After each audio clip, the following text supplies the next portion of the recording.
name is Dejolie Tchoumi.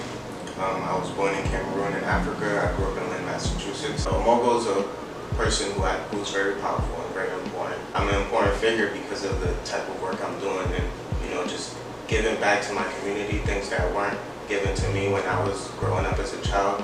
Being able to do those things at a young age, I would say makes me a mogul. My name is Duperval. I grew up in Lynn as well, born in Canada. I'm a small business consultant.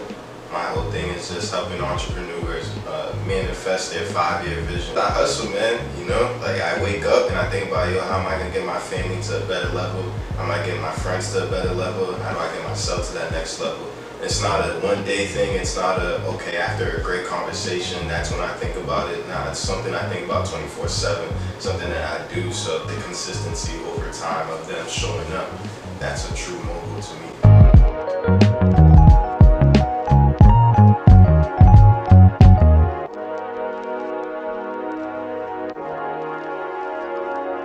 I'm ready to take risks all day, you know what I mean? Like, not in every aspect of my life. I'm still trying to take more risks in other aspects, but I think for the business side of it, that's what the business really, that's why it's grown. I'm willing to take challenges. I'm also willing to do free work just to grow my experience that I've been building by doing free work with other people, taking all those experiences and then now putting it into Young Hustlers on the 40. I'm always willing to do whatever needs to be done, no matter what it is, for the greater good of the team. Whether I don't like it, whether it's something I'm not experienced with, I'm always willing to take on any challenge to help my team and help other people who are dependent on me.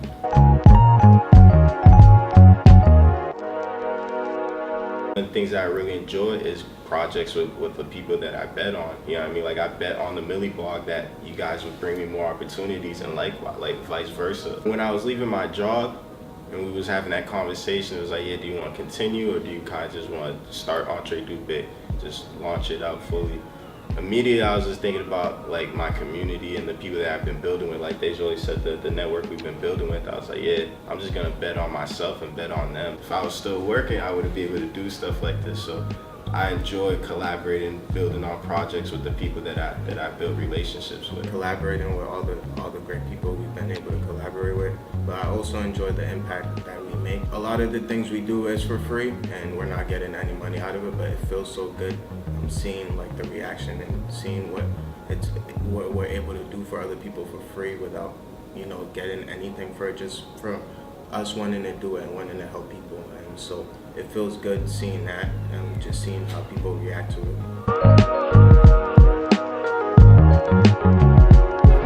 With my father being first generation immigrant coming to America, he had to be the first one to do a lot of things, from being the first one to buying a winter coat all the way to being the first one to buying a house. I've seen us go from a 1-bedroom house with 7 people to owning a 3-family. I've been able to see what the proper financial literacy can do for someone. Like my dad, he wasn't educated, he didn't go to school, but he was financially literate. He did things to set the family up so that we could have insurance, we could have a home and things like that. I grew up without having a lot of money, but my family, my dad, my parents, they always made sure they provided for us. The same here. I would say my dad definitely was the breadwinner, and my mom was definitely the person who supported him and also tried to bring more money on top of that. I felt privileged in my neighborhood. I'm the only one on the block with a house, you know what I mean? So it's and all my friends is trying to go to apartments. They talking about kids banging upstairs and stuff, and here I am, yeah, I got my own room now. Just the fact that my dad got us that far from where they came from, it's yeah, I know we privileged. I know this is the American dream to them. He definitely sparked the comfortability that I have to even say, yeah, let me get mad money, let me get wealth. I don't have to think, let me just get my emergency fund or let me just get $20,000, $30,000 a year and I'm good. It's he brought me so far, so now I'm thinking so far ahead, let me get millions.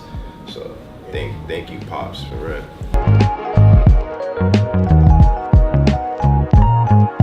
Transition, for me, I'm still a college student, so there's 3 months where I'm in school, then I got to transition to that school schedule and work my my entrepreneurial ventures around that, and then there's those times where I'm out of school in the summer where I have a little bit more time in my hands. So it's always difficult making those different transitions throughout the year.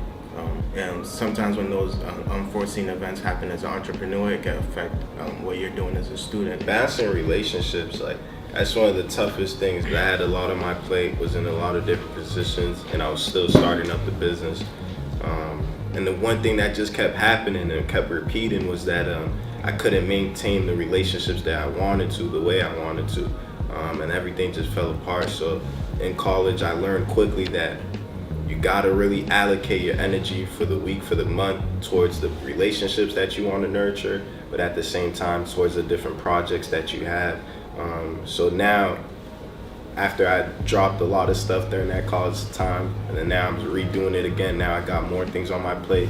Now I'm like, okay, how do I allocate my time and my energy to the new relationships that I built, to the new projects that I'm building, balancing relationships with friends, family, you know what I mean, love, whatever, business relationships. There's a lot required out of you when you're running a business, and especially when you're running a business where the main service is catered towards other people. So you're always servicing other people, and you always got to be there for other people, but sometimes you can't be there for your family.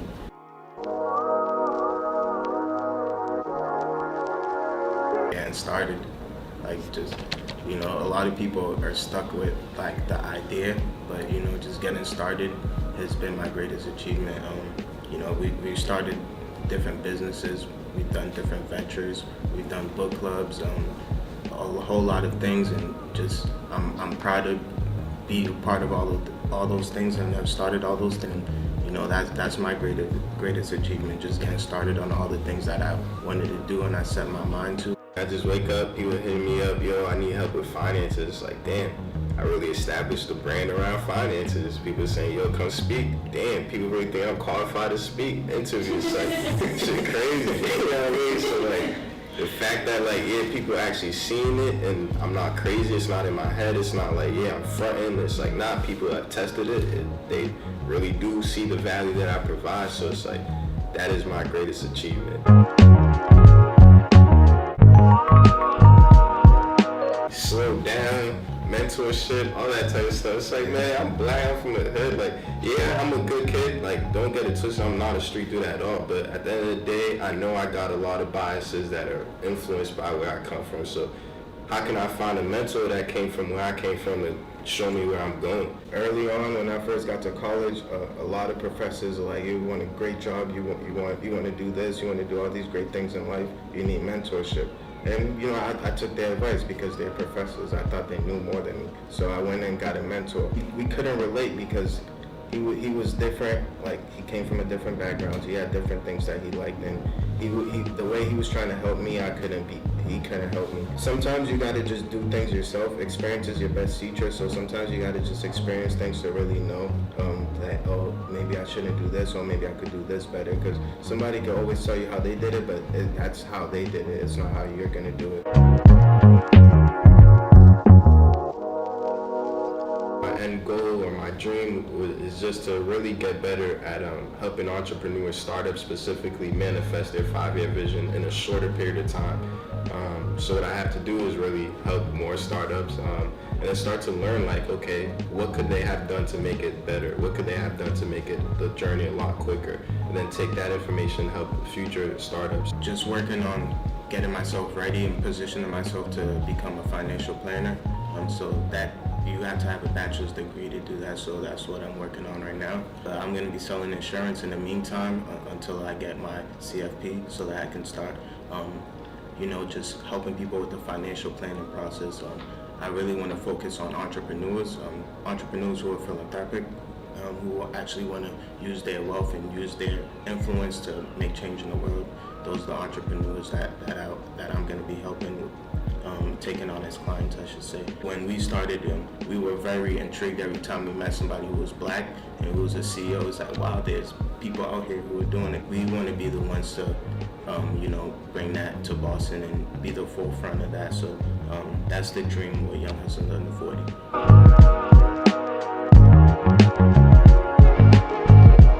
Plan for taxes. Taxes is one of the things that we can't escape. We can avoid them, but you can only avoid them for so long. The richest people pay taxes. Everybody's problem is taxes, from the 1% all the way down to the bottom. That's the main problem that we all have in common, that we're paying taxes. It's too much hood rich, alright? It's too many cars, but you still living in an apartment. It's too much jewelry, but you still owe the bank. You feel what I'm saying? Like, no more hood rich. Like, you really gotta start thinking like, okay, if this person got all these things, these assets, whatever, but they still don't have a crib, they're still with their parents, whatever, it's like, they're not investing that money into businesses. They're investing into hood rich items because they have to. They can't buy a crib. Please don't model after other people that are hood rich. You know what I mean? Look at people like Mark Zuckerberg, not him specifically, but someone like him who wears a t-shirt and jeans every single day to save time and save money. Don't chase the hood rich, chase the wealth. And real wealth is just when you're investing into businesses and assets that appreciate.